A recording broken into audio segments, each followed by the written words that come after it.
ஆளுநர் உரைக்கு நன்றி தெரிவிக்கும் தீர்மானம் மீதான விவாதத்திற்கு முதல்வர் விஜய் பதிலுரை. வரலாற்று சிறப்புமிக்க சட்டமன்றத்திற்கு தங்களை தேர்வு செய்த மக்களுக்கு நன்றி என நிகழ்ச்சி. மாண்புமிகு பேரவைத் தலைவர் அவர்களே, மாபெரும் தலைவர்கள் வழிநடத்திய மாபெரும் வரலாற்று சிறப்பு கொண்ட இந்த சட்டமன்ற பேரவையின் 17வது சட்டமன்ற கூட்டத்தொடரின் முதல் ஆளுநர் உரையின் மீதான நன்றி தெரிவிக்கும் தீர்மானத்திற்கு பதிலுரை வழங்க வாய்ப்பளித்த மாண்புமிகு பேரவைத் தலைவருக்கு நம் வணக்கத்தை தெரிவித்துக் கொள்கிறோம்.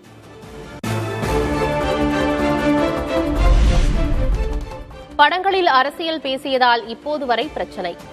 ஜனநாயகன் பட சர்ச்சையை மறைமுகமாக சுட்டிக்காட்டி பேசிய முதல்வர் விஜய். அரசியலை பத்தி பேசுனதுனால நம்ம படங்கள் சந்திச்ச இதுவரைக்கும் சந்திக்கிற பிரச்சனையை பத்தி எல்லாருக்குமே தெரிஞ்சதுதான்.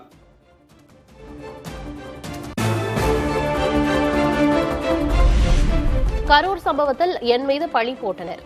வலிமிகுந்த அரசியல் பாதையில் வந்த தங்களுக்கு தமிழ்நாட்டு மக்களே பலம் என முதல்வர் விஜய் பேச்சு. நம்மளோட சொந்தங்கள், நம்மளோட உறவுகள் 41 பேர் கரூர் சம்பவத்தில் இழந்த வேதனை எல்லாம் எப்படி சொல்றதுனே தெரியல. நம்ம மனசு விட்டு என்னைக்கும் அந்த வலியும் வேதனையும் நீங்கவே நீங்காது. அதுலயும் நம்ம மேலேயே பழி போட்ட கொடுமையெல்லாம் இருக்கும் பாருங்க, அதெல்லாம் வேற லெவலுங்க. என்னத்துக்கு அப்படியெல்லாம் செஞ்சாங்கன்னு தெரியல. அரசியல்னா இப்படியெல்லாம் கொடூரமா இருக்கணுமா என்ன? இவ்வளவு பெயின்ஃபுல்லான நம்ம பொலிட்டிக்கல் டிராவல்ல நம்மளோட மிகப்பெரிய ஆறுதலும் பலமும் என்ன தெரியுமா? என் நெஞ்சில் குடியிருக்கும் என்னோட தமிழ்நாட்டு மக்களும் என் உயிருக்கு உயிரான என்னோட தோழர்களும் தான். அவங்களோட பலத்தால தான்.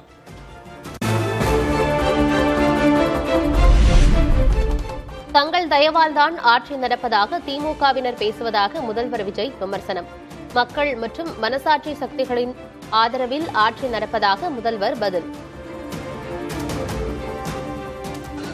இப்ப புதுசா ஒரு வெப்பன் ஒண்ணு கொண்டு வந்திருக்காங்க. அது என்ன தெரியுமா? அவங்க தயவால தான் நம்ம ஆட்சி நடக்குதாம். மக்கள் தயவால இந்த ஆட்சி நடந்துகிட்டு இருக்கு. மனசாட்சி உள்ள சக்திகளோட ஆதரவால இந்த ஆட்சி நடந்துகிட்டு இருக்கு.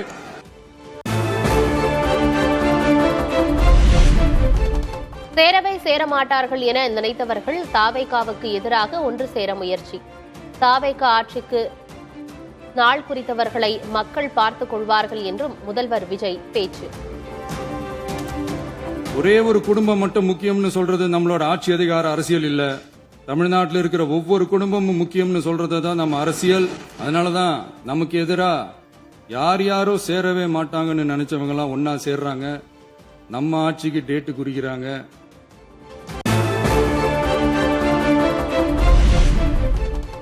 பாஜகவை எதிர்க்கெடுத்தாலும் மத்திய அரசுடன் மோதல் போக்கில் ஈடுபடுவதை விரும்பவில்லை. மத்தியில் கூட்டாட்சி, மாநிலத்தில் சுயாட்சி என்ற கொள்கையில் உறுதியாக உள்ளதாகவும் முதல்வர் விஜய் பேச்சு. நாம ஒன்றியத்தில் கூட்டுறவு கூட்டாட்சி, மாநிலத்தில் சுயாட்சி என்ற கொள்கையை கொண்டவங்க தான் ஏற்கனவே அறிவிச்சிருக்கிறோம். தற்போதைய ஒன்றிய அரசு சார்ந்த கட்சியுடன் அரசியலில் கொள்கை அளவில் நேர் எதிராக நிக்கிறவங்க தான் நாம.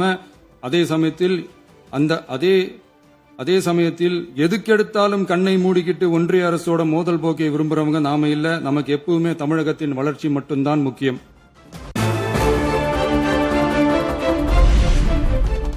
காவல்துறையை கையில் வைத்திருந்தவர்கள் தொடக்கத்திலேயே போதைப் பொருளை ஏன் தடுக்கவில்லை என முதல்வர் விஜய் கேள்வி. கடந்த ஆட்சியில் 9-10 மாதங்களாக சட்டம் ஒழுங்கு டிஜிபி நியமிக்கப்படாமல் இருந்ததாகவும் குற்றச்சாட்டு. கடந்த 9-10 மாசமா நம்ம ஸ்டேட்ல சட்டம் ஒழுங்கு டிஜிபியே இல்ல. சட்டம் ஒழுங்கு டிஜிபியை போடுங்கன்னு சொல்லி எல்லாம் ஓஞ்சி போயிட்டோம்.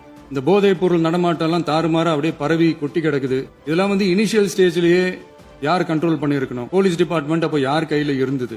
இத்தனை கேள்வி நம்மளை பார்த்து கேட்கறாங்களே, ஒரே ஒரு கேள்விதான் நான் கேட்கணும்னு தோணுது. போலீஸ் டிபார்ட்மெண்ட்டை கையில வச்சுக்கிட்டே பிகினிங்லயே இனிஷியல் ஸ்டேஜ்லயே இந்த போதைப் பொருள் நடமாட்டத்தை ஏன் கண்ட்ரோல் பண்ணல?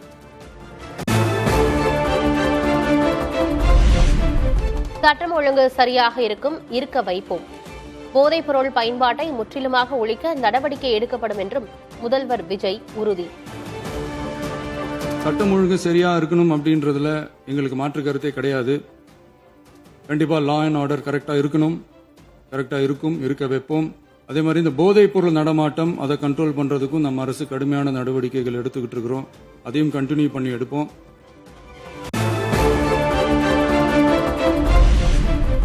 எங்களுக்கும் எங்கள் அமைச்சர்களுக்கும் எதுவும் தெரியாது என சிலர் பேசுகின்றனர். எங்களுக்கு மக்கள் பணி செய்ய தெரிந்த அளவுக்கு மக்கள் பணத்தை சுருட்ட தெரியாது என்றும் முதல்வர் விஜய் பதில்.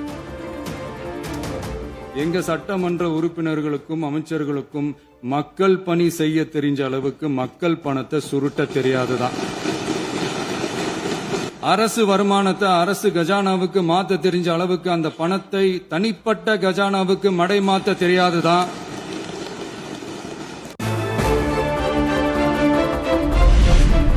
மக்கள் பணத்திலிருந்து ஒரு பைசா கூட தொடமாட்டோம், தொடவும் விடமாட்டோம், தொட்டவர்களையும் விடமாட்டோம் என்றும் முதல்வர் விஜய் சூளுரை. மக்கள் பணத்திலிருந்து ஒரு பைசா கூட தொடமாட்டோம், தொடவும் விடமாட்டோம், தொட்டா விடமாட்டோம், இதுக்கு முன்னாடி தொட்டவங்களையும் விடமாட்டோம்.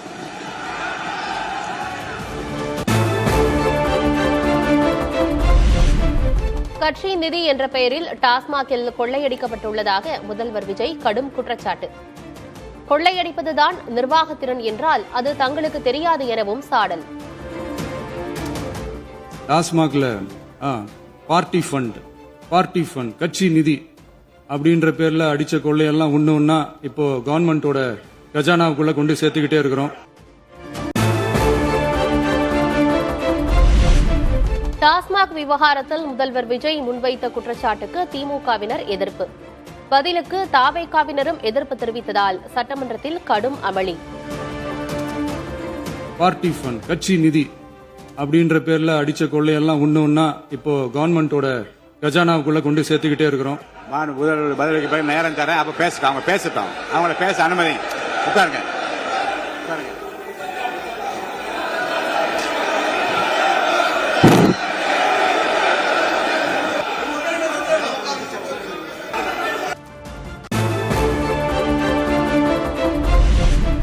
ஆதாரமின்றி கட்சி நிதி என கூறும் முதல்வர் தைரியம் இருந்தால் எந்த கட்சி நிதி என கூறட்டும். ஆதாரத்துடன் குற்றஞ்சாட்டினால் எங்களை நிரூபிக்க தயாராக இருக்கிறோம் என்றும் எதிர்க்கட்சித் தலைவர் உதயநிதி பேச்சு. முதலமைச்சர் அவர்கள் பேசும்போது நாங்கள் அமைதியாக கேட்டுட்டு தான் இருந்தோம். ஆனா சில கருத்துக்கள் அவர் பேசும்போது அதை நாங்கள் அனுமதிக்க முடியாது. ஆதாரத்தோடு ஏதாவது பேசணும்னா குற்றச்சாட்டுகள் சொல்லும் போது ஆதாரத்தோடு சொன்னீங்கன்னா அதை நாங்க ப்ரூவ் பண்றதுக்கு தயாராக இருக்கு. கடந்த ஆட்சியில் நடந்த நிர்வாக கோளாறு காரணமாக மின்வெட்டு ஏற்படுகிறது. மின்தடையை சீரமைக்க ரோந்து வாகனம் மூலம் கண்காணித்து நடவடிக்கை எடுத்து வருவதாக முதல்வர் விஜய் விளக்கம். மின்வெட்டை பொறுத்தவரை கடந்த காலங்களில் ஏற்பட்ட நிர்வாக குளறுபடிகளும் மின்சார சாதனங்கள் மற்றும் மின் மாற்றிகளில் ஏற்படும் பழுதாலும் இந்த மின்வெட்டிற்கு காரணமாக உள்ளது. மின் விநியோக மீட்பு நடவடிக்கைகளை ஒருங்கிணைப்பதற்காக 10 உயர்மட்ட கண்காணிப்பு குழுக்கள் மற்றும் 125 சிறப்பு மின் தடை நீக்க ரோந்து வாகனங்கள் வழங்கப்பட்டு 24 மணி நேரமும் கண்காணிக்கப்படுகிறது.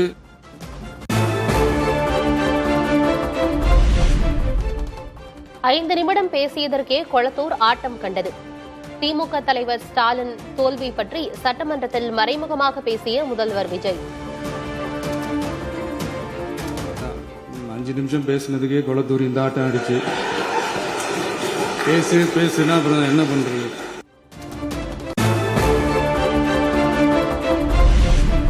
எங்களை ஈவில் என்று விமர்சிக்க டெவில்களுக்கு தகுதி இல்லை. எதிர்க்கட்சித் தலைவர் உதயநிதியின் விமர்சனத்திற்கு முதல்வர் விஜய் பதில். எதிர்க்கட்சி தலைவர் பேசும்போது நிறைய பேசினாங்க. அதுல ஒண்ணு மட்டும் அரசு சொல்றதா நினைச்சுக்கிட்டு நம்மள இன்டைரக்டா ஈவில் அப்படின்ற அந்த வார்த்தையை யூஸ் பண்ணாங்க. எனக்கு ஒண்ணுதான் சொல்லணும்னு தோணுது. ஈவில்ஸ்னு டெவில்ஸ் பேசக்கூடாது. சட்டமன்றத்தில் கலைஞர் படத்திறப்பின் போது தமிழ்தாய் வாழ்த்து இரண்டாவதாக பாடப்பட்டது ஏன்? 2021ஆம் ஆண்டு திமுக ஆட்சியில் நடந்த விழாவை குறிப்பிட்டு முதல்வர் விஜய் விமர்சனம். 2021 ஆகஸ்ட் 2 ஞாபகம் இருக்கா? நம்ம முன்னாள் முதலமைச்சர் கருணாநிதி அவர்களோட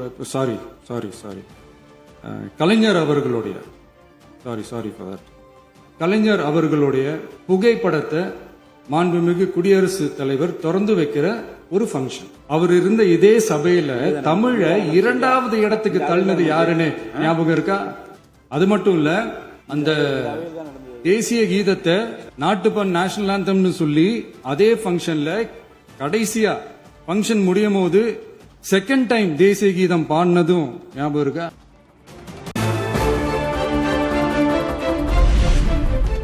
சட்டமன்றத்தில் கலைஞர் படத்திறப்பில் குடியரசுத் தலைவர் பங்கேற்றதால் தேசிய கீதம் முதலில் பாடப்பட்டது. தமிழ்தாய் வாழ்த்து இரண்டாவதாக பாடப்பட்டதாக முதல்வர் விஜய் முன்வைத்த குற்றச்சாட்டுக்கு எதிர்க்கட்சித் தலைவர் உதயநிதி ஸ்டாலின் பதில். கலைஞருடைய படத்திறப்புக்கு பிரசிடென்ட் வந்தாரு, அப்ப நீங்க போட்டீங்க அப்படின்றாரு. முதலமைச்சருக்கு இந்த புரோட்டோகால் கூட தெரியாம இருக்கு, ரொம்ப வருத்தத்திற்குரிய ஒரு விஷயம். பிரசிடென்ட்டுக்கு ஒரு புரோட்டோகால் இருக்கு, அந்த புரோட்டோகால் படி தான் அன்றைக்கு அந்த தேசிய கீதம் அன்னைக்கு பாடப்பட்டது.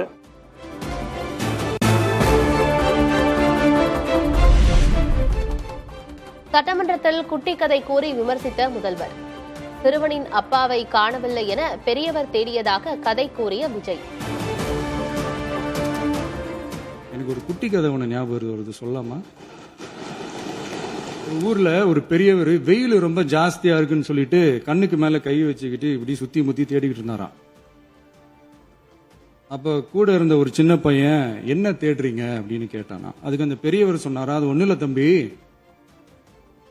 உங்க அப்பா இங்கதான் இருப்பாருன்னு சொன்னாங்க, அதான் தேடிக்கிட்டு இருக்கேன், எங்க உங்க அப்பாவையா காணோம்?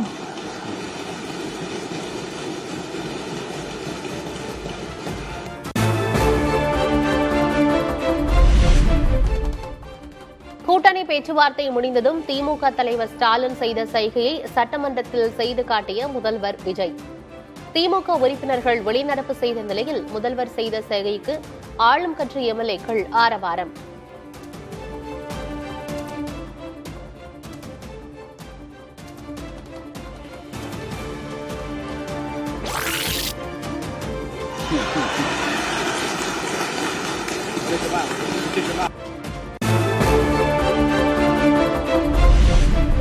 சட்டமன்றத்திலிருந்து திமுக எம்எல்ஏக்கள் வெளிநடப்பு. முதல்வர் விஜயின் விமர்சனங்களுக்கு பதிலளிக்க உரிய அனுமதி வழங்கவில்லை என குற்றச்சாட்டு.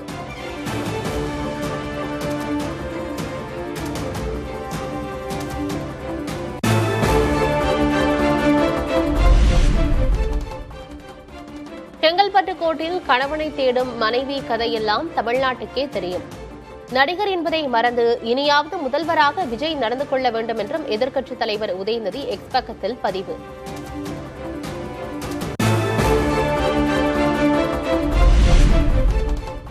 முதல்வர் ஒரு ஸ்கிரிப்டுடன் வந்தார், முதல்வரின் டயலாக் முடியும் வரை பேசக்கூடாது என்றனர். சட்டமன்ற வளாகத்தில் எதிர்க்கட்சித் தலைவர் உதயநிதி ஸ்டாலின் கடும் விமர்சனம். முதலமைச்சர் இன்னைக்கு ஒரு ஸ்கிரிப்ட் எடுத்துட்டு வந்திருக்காரு. அந்த ஸ்கிரிப்டை அவர் பேசி முடிக்கிற வரைக்கும் நான் யாருக்கும் பதில் சொல்ல மாட்டேன் அப்படிங்கிற தோணியில் அந்த டயலாக், அந்த ஃபுல் டயலாக், அந்த சீனோட டயலாக் பேசி முடிக்கிற வரைக்கும் யாரும் கட் சொல்லக்கூடாது அப்படிங்கிற மைண்ட் செட்ல ஒரு ஷூட்டிங் போனால் எப்படி இருப்பாரோ அதே மாதிரி இன்னைக்கு சட்டமன்றத்தை ஒரு ஷூட்டிங் ஸ்பாட்டாக அவர் இன்னைக்கு மாற்றி காட்டியிருக்கிறாரு.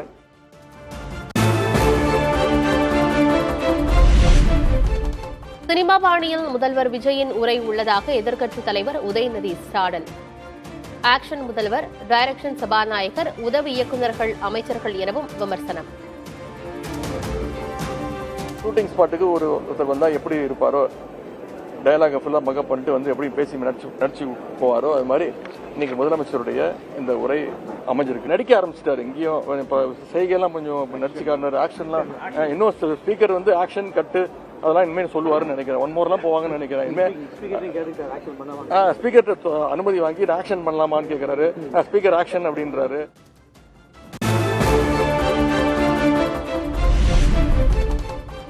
ரீல்ஸை மனதில் வைத்தே முதல்வர் விஜய்க்கு ஸ்கிரிப்ட் தரப்படுகிறது.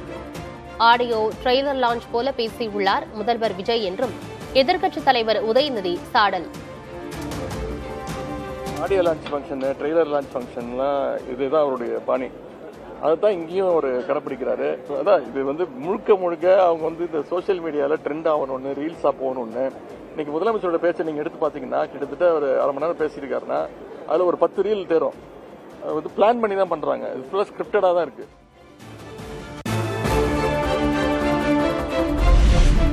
அதிமுக சட்டமன்ற உறுப்பினர்களை பீரோ புல்லிங் போல தாவேகாவினர் இழுத்து வருகின்றனர்.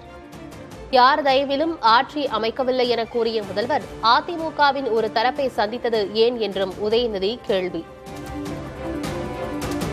ஹீரோ புல்லிங் மாதிரி இன்னைக்கு அதிமுக எம்எல்ஏஸை வந்து இன்றைக்கு கூட அரசு ஒவ்வொரு சட்டமன்ற உறுப்பினராக வந்து இழுத்துக்கிட்டு இருக்கிறாங்க. நாங்கள் யாரு தயவுலையும் இல்லை, எங்க தயவுல தான் ஆட்சி நடக்குதுன்னு சும்மா சும்மா சொல்லாதீங்க, நாங்க எந்த தயவுலையும் கிடையாது அப்படின்றாரு. அப்படி இல்லைன்னா ஏன் வந்து ஆட்சி அமைஞ்ச உடனே போய் அண்ணா திராவிட முன்னேற்ற கழகத்துடைய ஒரு பிரிவை மட்டும் பார்த்தாரு. கட்சியின் நிதி பற்றி பேசியவுடன் திமுக உறுப்பினர்கள் வெளிநடப்பு செய்துவிட்டனர்.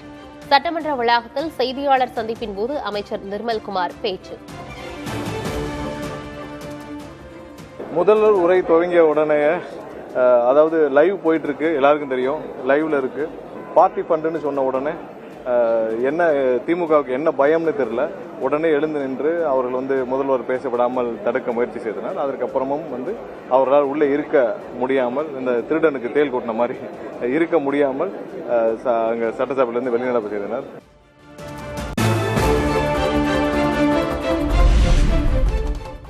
சினிமா போல சட்டமன்றத்தில் செயல்படுகிறார் முதல்வர் விஜய். சட்டமன்றத்தில் முதல்வர் மரபோடு நடந்து கொள்ள வேண்டும் என்றும் பாஜக மாநில தலைவர் நயினார் நாகேந்திரன் அறிவுறுத்தல்.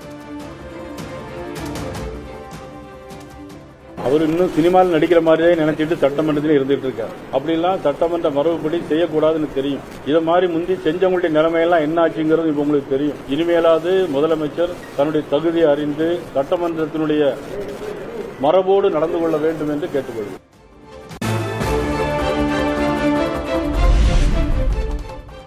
முதல்வரின் பதிலுரைக்கு பின் சட்டமன்றம் தேதி குறிப்பிடாமல் ஒத்திவைப்பு. சபாநாயகர் ஜே.சி.டி. பிரபாகர் அறிவிப்பு.